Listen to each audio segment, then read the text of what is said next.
Welcome to Invest Insights. I'm Abby Maloney. I'm joined today by Marilyn Wells, the Chancellor of Penn State Brandywine. Marilyn, welcome. Thank you so very much. It's great to be here with you this morning, Abby. When we spoke with you for our Invest Philadelphia report, you highlighted that the school has launched 2 new degree programs over the past year, which were a BS in Cybersecurity and Analytics and Operations and a BS in Project and Supply Chain Management. How is the past year and the increasing prominence of the digital economy influencing and transforming the school's decision-making process as it pertains to investment in different programs and majors? That is a fantastic and very timely question. At Penn State Brandywine this past year, and as you said, the rising prominence of the digital economy are really inspiring us to reimagine our decision-making and our investments in our programs and on our campus.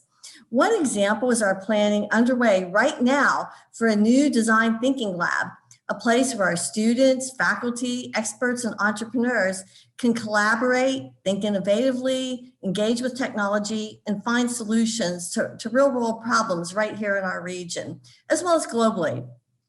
We also, on our campus, have an SAP Next Gen Lab, one of only 10 in the nation.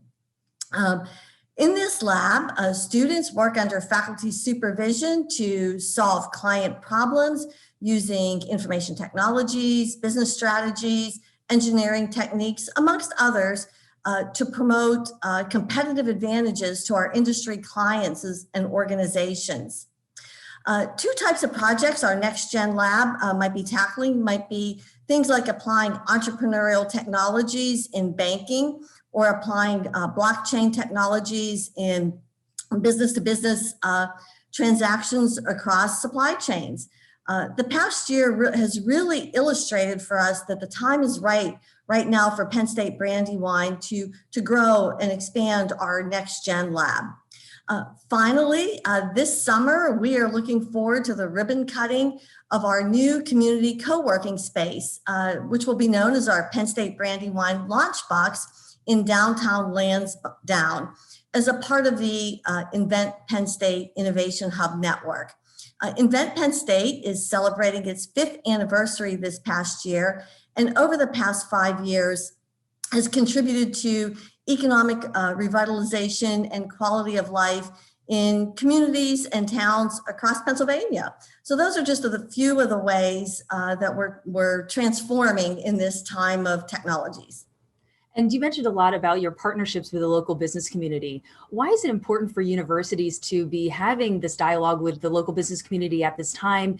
How are you trying to adapt to the needs of the future, especially in light of the pandemic and all the changes that it's caused? Oh, that is just so important. Penn State is Pennsylvania's only land-grant university, and we are also top ranked in many research areas. Programs like these are crucial because they are focused on job creation, economic development, and student career success. And of course, in order to be responsive to our region, we have to work hand in hand with business and industry partners, with civic and community leaders, as well as with K-12 and other higher ed institutions. At Penn State Brandywine, we're doing this through our bachelor's degree programs, our faculty and student research on issues such as sustainability and hunger, and of course, our community outreach and impact. Each year, our campus is contributing more than $50 million to the state's economy, and we know this is going to be even more important in the days and years to come. You also mentioned during our conversation with Invest Philadelphia that within the new Penn State Brandywine strategic plan, one of the primary goals is to foster diversity, equity, and inclusion. As the most diverse of the Penn State campuses, with over 40% of the students of color, how will the new strategic plan look to continue to foster and expand upon your diversity and inclusion efforts? Thank you for that great question. It's interesting, we began our work on our strategic plan before the racial reckoning and resurgence of issues across the nation. So I like to think we're a little bit on the forefront. But in our new strategic plan, new opportunities, new stories, we aim to even further increase this diversity and career success of our students. We want to grow enrollment and graduation of our African American and Hispanic students, as well as we're focusing on veterans and women in fields such as science, technology, engineering, and mathematics, amongst others. We're also really focused on increasing the diversity of our faculty and staff, so our students have even more exceptional role models in their chosen fields of study. Our enrollment of students with disabilities has more than doubled in recent years. And one of the foci of our new strategic plan is to even scale best practices in accessibility on our campus and in our programs in the next 5 years. So those are just a few of the ways, amongst many others, that we're really moving forward with diversity, equity, inclusion, and belonging. Outside of the obvious technological changes higher education had to overcome this past year, how do you feel that the challenges of 2020 transformed the curriculum and focus of the university for the long term? That's fantastic. A really relevant question. One way at Penn State Brandywine and across all of Penn State's 24 campuses that we have, that our faculty are transforming the curriculum and our pedagogy is expanding ways to actively engage students in the content to help them to discover connections to the societal challenges in very personal and meaningful ways.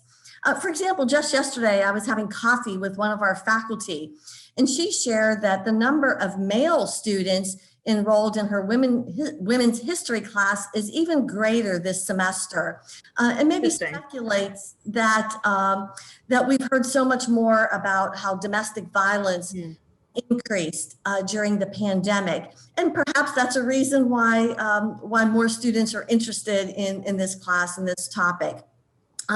The virtual world has also expanded opportunities for collaboration across Penn State's campuses, enabling our faculty and students to participate in seminars, to listen to renowned speakers on many topics such as racial justice and experts that in other times we never would have thought of getting into the car and driving to University Park or a campus across state. So it's really focused us on, as we move to a new normal, what has been really great during this time that we can hang on to continue to transform our university into the future. And through all of the challenges presented through 2020, while companies and educational systems have transformed, we have also been put personally to the test. How have you transformed this past year? Oh, thank you. As you said, 2020 was indeed an unrelenting year of global and national challenges. We had the COVID-19 pandemic, deplorable acts of racism, threats to our democracy, raging wildfires, and climate changes. And for me, 2020 was my first year as chancellor at Penn State Brandywine and living in the greater Philadelphia area. So as I thought about this past year, one way that I feel that I've personally transformed is doing some deep thinking and bringing to the forefront of my mind and my heart lessons that I've learned throughout my life. For example, when I was a freshman in college, I had a professor, and he said, each night when you lay down to go to sleep, if you can say yes to these 3 questions: did I learn something new today? Did I give and receive love? Did I laugh and help others to laugh? Then it was a good day. So reflecting on this lesson has reminded me to do this in my own life, and also to do it in every conversation I have, whether it's on campus or in the virtual world, that it's really important that we take time for people and take time to care and bring joy. And so as a new chancellor, you can get so busy and so many goals and ambitions. It's been really rewarding for me to remember that lesson. I also found wisdom in words of a former colleague and mentor who's also now a university president. And he shared with me a saying that he said kind of rhymed in his native language. And it kind of goes like this: I'm in a hurry, so I need to go slow. And as one who at many times people have said that my MPH stands for miles per hour and not Masters of Public Health, again, his words have said that oftentimes we just need to sit, reflect on something overnight, to set aside what we think is the urgent matter and take time to really care, to really think about what's important, and to bring caring words to others. So I feel that as a new chancellor, that I've personally transformed by going back to the beginning, maybe to quote the words of Dorothy and the Wizard of Oz, that it's often in the past that we find the answers to the present and to the future that can inspire us and help us to transform. Well, thank you again. That was Marilyn Wells, the Chancellor of Penn State Brandywine. My name is Abby Maloney, and you've been watching Invest Insights. Marilyn, thank you again. Thank you so much, Abby. It's been a pleasure to speak with you today.